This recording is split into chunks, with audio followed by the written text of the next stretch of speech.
Hi everyone, before the show starts, I have an announcement. Right now, if you go to our website and you put in your email address, the thing will pop up, boom, give us your email address. We're doing a sticker pack.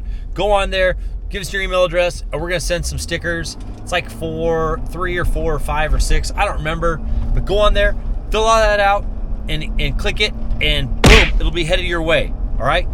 www.baleshay.com. Look around while you're there, sticker pack, go do it, enjoy the show.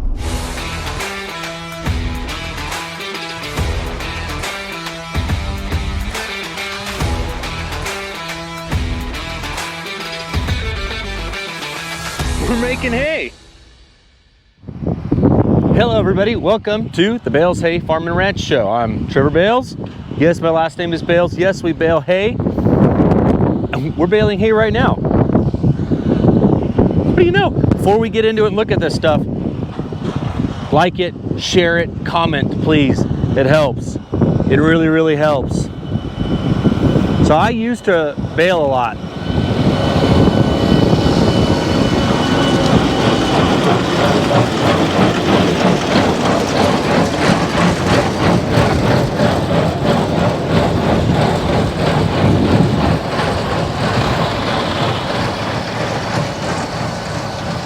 Let's look at this hay. And it is thick and lush. Oh man. So there's a slight breeze, but this stuff is, man, this stuff is real good. Real good. I'm a little nervous to stack it though. Brian, just a minute ago, said it was okay to stack, but I don't know. It's questionable. So I used to run this equipment a lot myself. Well, not these tractors and not the steamers, but I would go from raking hay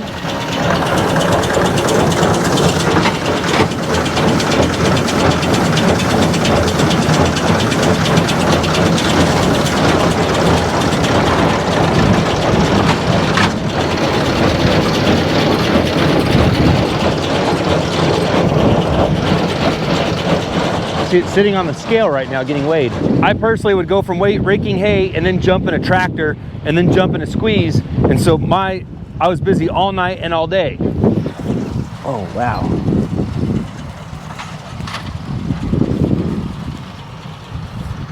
That's nice. That's very, very pretty hay. Very pretty hay. Whew. Anyways, I'd go from working all night and then work all day. And then I met my wife. At the time, she wasn't my wife. That'd be kind of weird to meet your wife. But she said, well, she didn't say anything. I just realized I had to have a change in my life. I cannot operate equipment all night with these guys. Sorry, I'm trying to adjust the wireless mic. Went to back to the wireless mic, so we didn't see the stupid mic anymore in the camera. Anyways, it was gonna be hard to have a life operating equipment all night and all day. Then we jumped over and we have the semis, and that's where I had a career change at like 35 years old, and we bought on 37, so it was last year, so I guess, well, about 35, because we had a custom guy harvest Cade. Had a career change in my life, happened to learn more about semis. So this show, when we talk about trucks and semis, I don't know a lot about them, but I'm learning. Whew.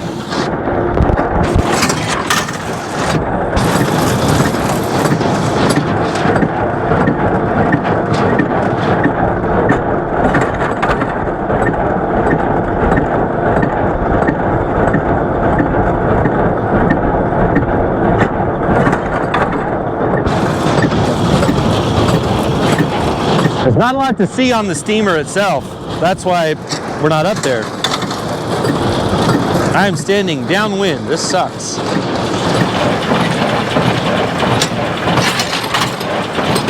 Every time that happens, that noise, knots are being tied.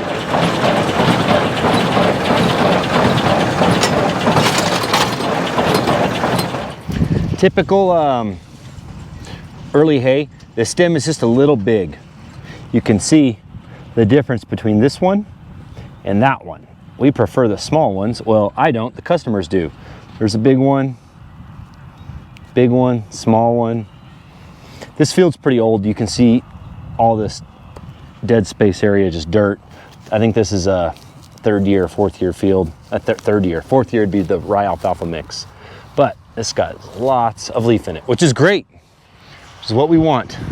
See if we can't jump on a roadsider. I say roadsider, harrow bed. We call them roadsiders here. It's a term that came from before we had squeezes. The harrow bed, the bale wagon, stack cruiser, all those names, would stack the hay on the side of the road. And so they'd call the custom guy and say, hey, can you come roadside my hay? Put the hay on the side of the road.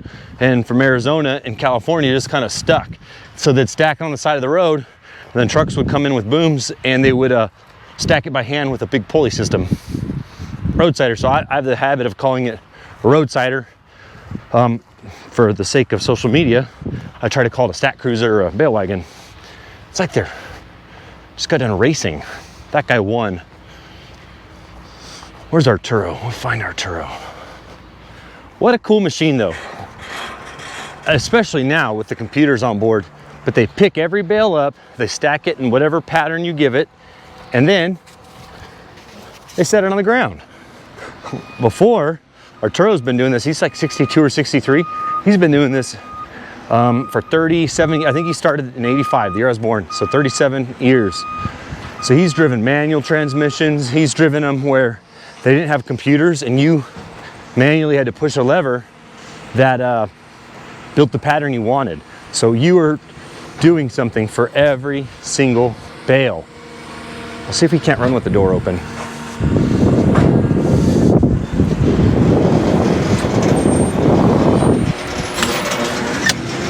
Can we watch? Yes. You can go? Yeah. Okay.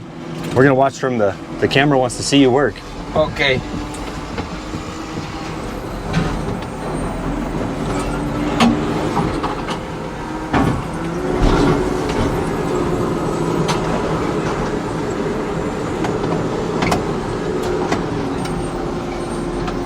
Did I pick it up? Oh, I picked it up, sorry. There's a safety deal I picked up and it shut it off. Yeah. These cabs weren't built for training people. It kind of sucks.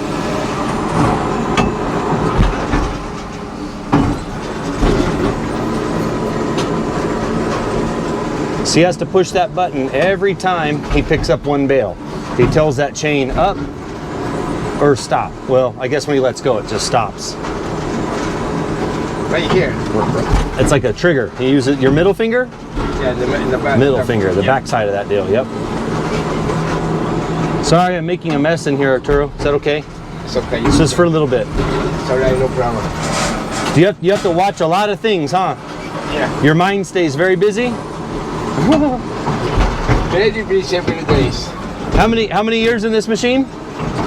Close to 36. 36? Yeah. Well, maybe a little more. I started in 1985. Yeah, 36, 37. Yeah.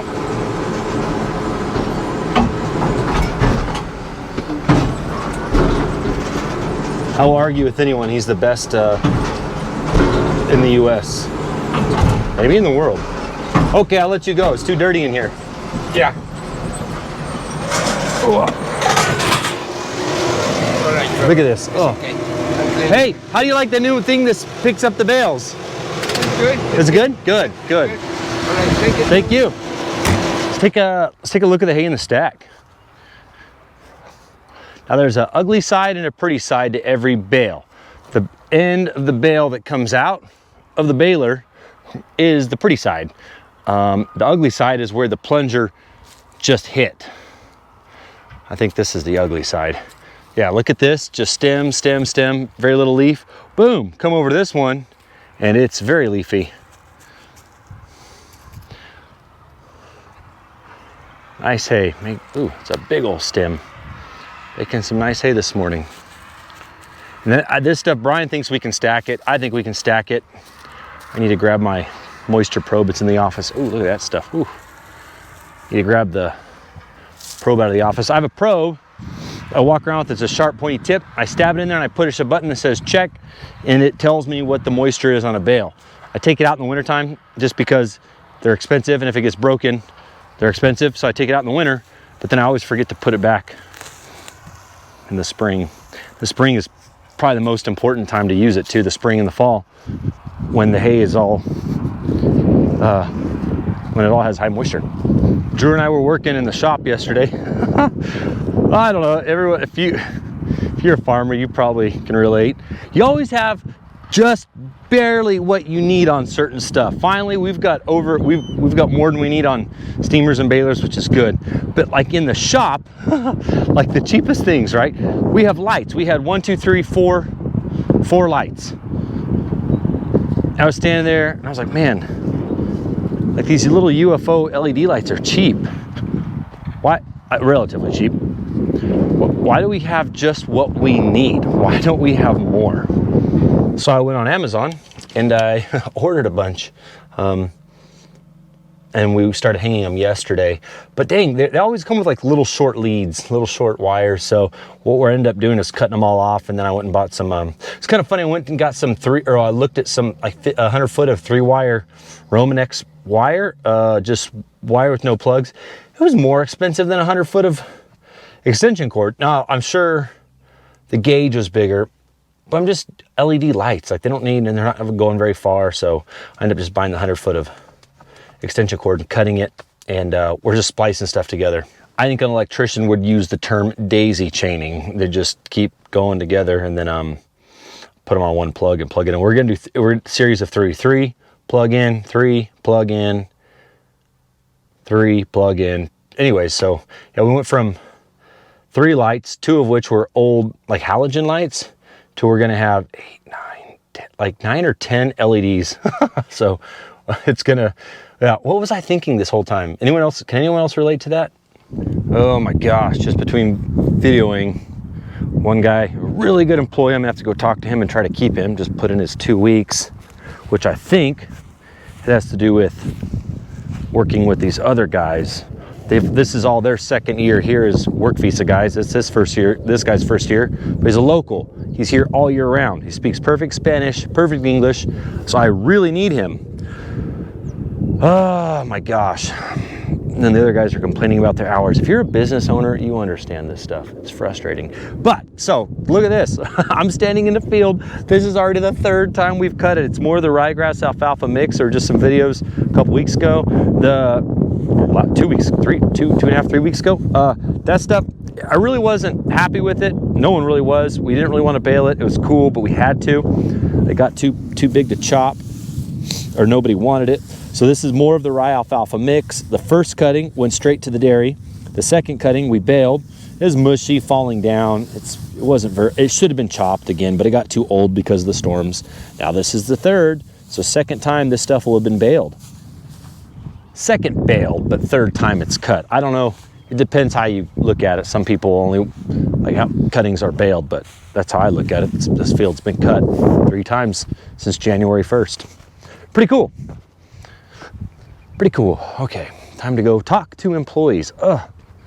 We try to implement every week we wanted to start having a meeting, but especially we gave Manuel that promotion, but those guys are in the field baling hay every morning. So it's hard to have a meeting once a week in the mornings when guys are out baling every morning. So I don't know, we might have to change to a Saturday afternoon. I don't know. Oh, it's so hard to balance these things. Oh well, that's what makes life, right? If you're not, the challenge that you get through those challenges makes you better in the long run. So, man, I've had a lot of challenges. I should be really, really good at this by now. Just kidding. You guys know, if you're a business owner.